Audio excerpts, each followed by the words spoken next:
ഈ ചൂരൽമലയിലേക്ക് ഇവിടെ നിന്ന് 12 കിലോമീറ്റർ ദൂരമുണ്ട്. അവിടെ എത്തി ചൂരൽമല പ്രദേശത്ത് പോകുന്നു.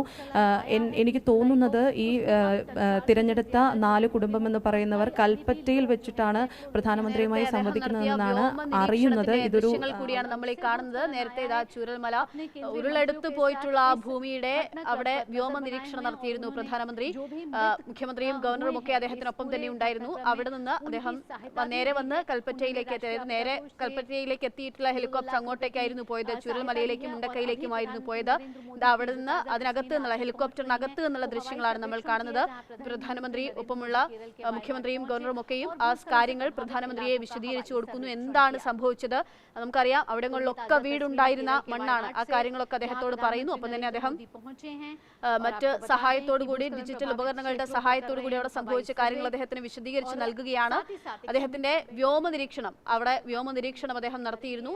ഹെലികോപ്റ്ററിൽ ഇരുന്നു കൊണ്ട് ആ സ്ഥലങ്ങൾ സന്ദർശിക്കുകയായിരുന്നു, ആ സ്ഥലങ്ങൾ നിരീക്ഷിക്കുകയായിരുന്നു. അതിന്റെ ആകാശ ദൃശ്യം, ഹെലികോപ്റ്ററിനകത്ത് നിന്നുള്ള ദൃശ്യങ്ങൾ കൂടിയാണ് നമ്മളിപ്പോൾ കണ്ടുകൊണ്ടിരിക്കുന്നത്. ഇങ്ങനെയാണ് പ്രധാനമന്ത്രി കുറച്ചധികം നേരം അദ്ദേഹം അവിടെ ഉണ്ടായിരുന്നു.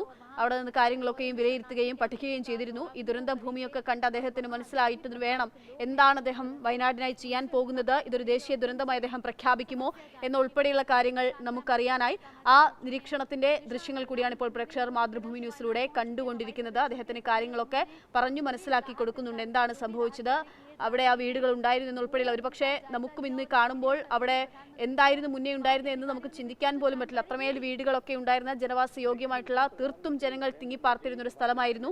അവിടെ ഇന്നിപ്പോൾ മണ്ണെടുത്ത് ഉരുളെടുത്ത് ആകെ ചെളിയും പുഴയും ഒക്കെയായി നിറഞ്ഞിരിക്കുന്ന ഒരു ഭൂമിയായി മാറിയിരിക്കുന്നത്. അക്കാര്യങ്ങൾ അദ്ദേഹത്തിന് വിശദീകരിച്ച് നൽകുകയാണ് ഹെലികോപ്റ്ററിൽ അദ്ദേഹത്തിന് ഒപ്പമുള്ള ആളുകൾ. ഒപ്പം അദ്ദേഹം ആ കാര്യങ്ങൾ പഠിക്കുകയും ചെയ്യുന്നു. അതിന്റെ ദൃശ്യങ്ങൾ കൂടിയാണ് നമ്മൾ കാണുന്നത്. മുഖ്യമന്ത്രിയൊക്കെ അദ്ദേഹത്തിന് കാര്യങ്ങൾ പറഞ്ഞു നൽകുകയാണ്.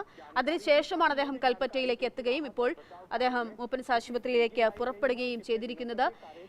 എന്തായാലും പ്രധാനമന്ത്രി അല്പസമയത്തിനകം തന്നെ മേപ്പാടി ടൗണിലേക്കാണ് പ്രവേശിക്കാൻ പോകുന്നത്. 1:30-ക്കാണ് പ്രധാനമന്ത്രി ഹോസ്പിറ്റൽ